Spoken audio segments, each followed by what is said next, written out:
Ang paksang aking tatalakayin ay umiiral sa kahiligan ng karamihang Pilipino sa sport na bilyar.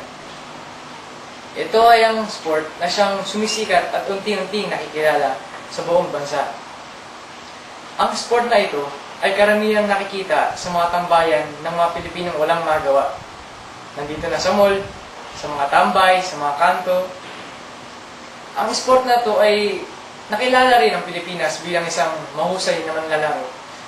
Nandiyan na sila Efren, sila Django, sila Amang Bariga, at marami pang iba.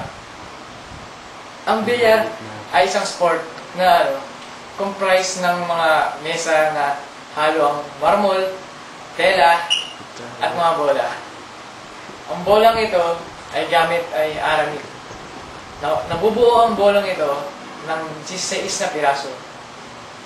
Simula 1 hanggang 15.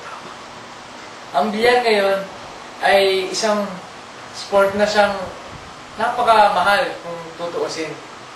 Pero kung may makakalaro ka na mas makakamura, pwede na rin. Subukan yung maglaro ng sport na ito. Meron dyan sa labas, sa Vito Cruz. Meron din dyan, sa Estrada. Mura nga lang dyan eh. Kung gusto nyo maglaro, samahan ko pa kayo. Pero kung gusto nyo may quality, meron naman sa SM Manila. Hindi, kaso masyado mahal doon.